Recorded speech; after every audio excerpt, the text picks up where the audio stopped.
राजेश कचहरी से शाम को वापस आया और अपने पुश्तैनी मकान में चला गया, जो शहर से 4 किलोमीटर दूरी पर था। जब यह मकान बना तब वहाँ कोई बस्ती नहीं थी, पर आजकल तो वहाँ अच्छी खासी कॉलोनी बस गई थी। पर समय के साथ अब भी वहाँ शहर की सुविधा आसानी से उपलब्ध नहीं थी। मकान छोटा था, पर राजेश के रहने के लिए पर्याप्त था। एक कमरा और आंगन, नीचे तक एक कमरा किचन के साथ ऊपर था। ऊपर वाले कमरे के साथ एक बड़ी सी बालकनी लगी हुई थी। बालकनी पर से सामने वाले सड़क दूर तक दिखाई देती थी। इसीलिए जब भी राजेश शाम को कचहरी से लौटता था तो शाम की चाय लेकर उसी बालकनी में बैठ जाता था और दूर से आती उस सड़क को निहारता रहता था। यह बात उसकी आदत में शुमार हो गई थी। राजेश की उम्र लगभग 40 साल थी, पर उसने अब तक शादी नहीं की थी या अभी तक उसे शादी की कमी महसूस नहीं हुई थी। राजेश का पूरा परिवार एक बस दुर्घटना में मारा गया था, जिसमें उसके माता पिता और एक बहन थी। तब राजेश ग्रेजुएशन में था। उस दुर्घटना के बाद राजेश काफ़ी अकेला हो गया था और ज़रूरत से ज़्यादा शांत भी। ग्रेजुएशन कंप्लीट करने के बाद उसने वकालत की पढ़ाई पूरी की और बनारस में वकालत करने लगा। हालांकि उसकी वकालत की आमदनी कुछ ज़्यादा नहीं थी, पर राजेश के लिए पर्याप्त थी। विरासत में राजेश को वही एक घर और अपनी माँ के कुछ गहने मिले थे। रोज की तरह राजेश आज भी चाय लेकर अपनी बालकनी में बैठा हुआ था और सड़क को निहार रहा था। तभी मोबाइल की घंटी बजी। राजेश ने अपना मोबाइल उठाया और बोला, हाँ सुमित, कैसे याद किया भाई?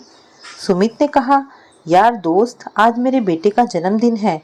मैंने अपने घर पर एक छोटी सी पार्टी रखी है, तुम आज आमंत्रित हो। रात का खाना घर से बाहर जाना। हालांकि राजेश का बहुत मन तो नहीं था, पर फिर भी उसने अनमने मन से हाँ बोल दिया। उसके बाद वो फिर बालकनी में बैठ गया और सामने वाली सड़क को देखने लगा। तन्हाई उसके घर में ज़्यादा थी या उसके दिल में, ये कहना मुश्किल था। कुछ देर बालकनी में बैठने के बाद राजेश घर के अंदर चला गया। थोड़ी देर बाद तैयार होकर अपनी बाइक पर सुमित के घर की ओर चल दिया। सुमित के घर उसी के साथ वकालत करने वाले लोगों का जमावड़ा लगा हुआ था। रात के करीब 10 बजे वह सुमित के घर से लौटा। उसकी बाइक सड़क पर तेजी से दौड़ी जा रही थी। ठंड की वजह से सड़क पर आदमियों की संख्या काफ़ी कम हो गई थी। अचानक राजेश क्या देखता है कि उसके बाइक के सामने एक लड़की आ गई। ब्रेक लगाते लगाते लड़की को ठोकर लग गई और लड़की सड़क पर गिर पड़ी। राजेश ने तुरंत बाइक रोकी और लड़की के पास गया। लड़की के पैर में मामूली चोट आई थी।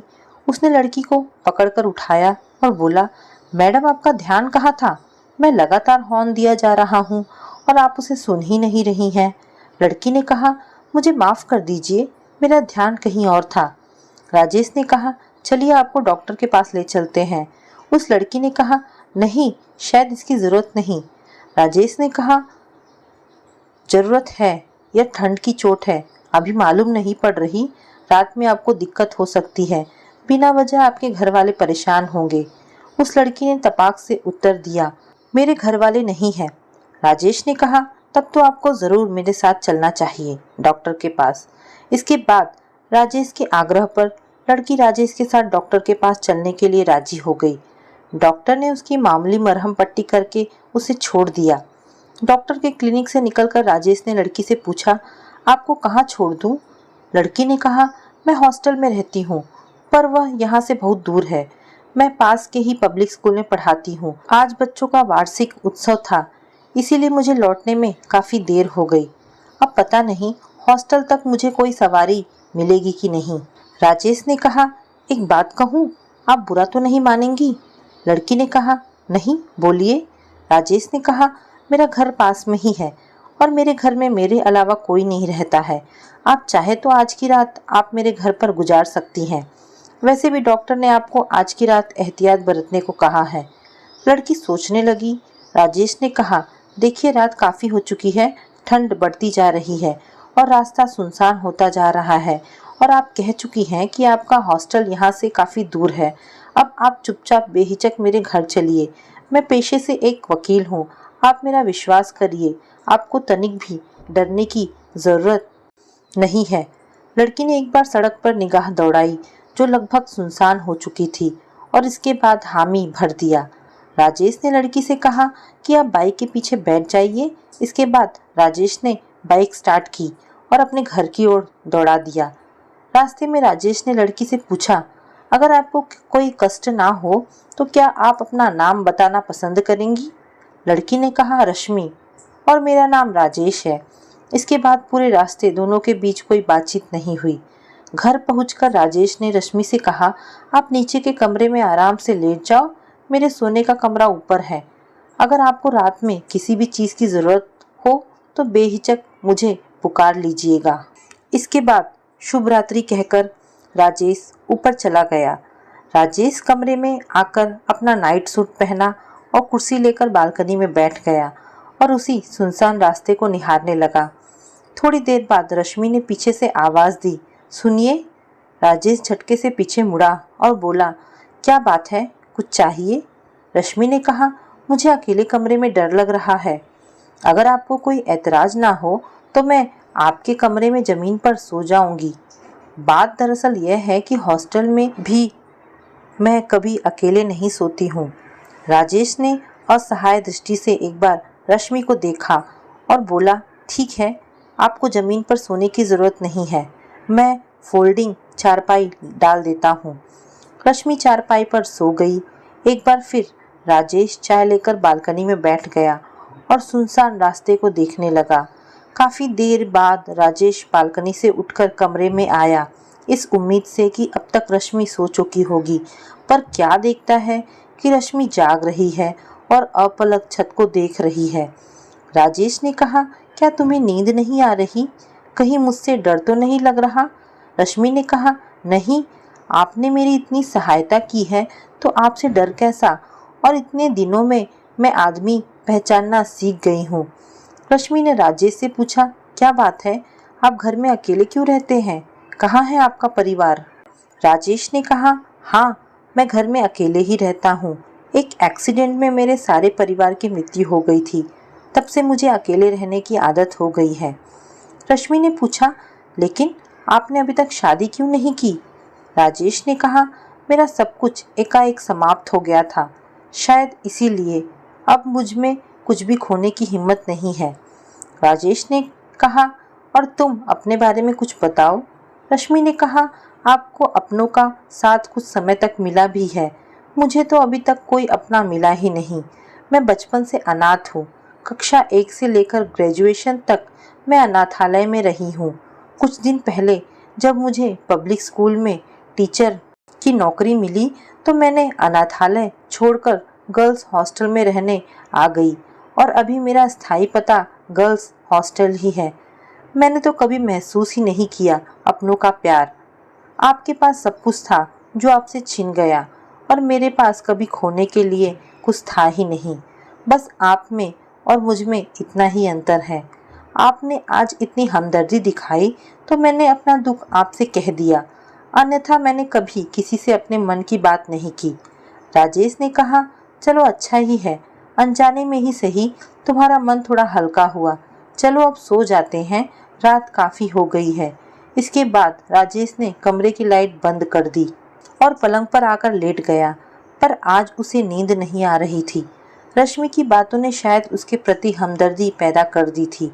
कुछ समय के लिए ही सही राजेश अपनी परेशानी भूलकर रश्मि के बारे में सोच रहा था। सुबह के अलार्म के साथ राजेश और रश्मि दोनों की ही नींद टूटी। राजेश ने रश्मि के लिए चाय बनाई। चाय पीने के बाद राजेश रश्मि को ऑटो तक छोड़ने आया।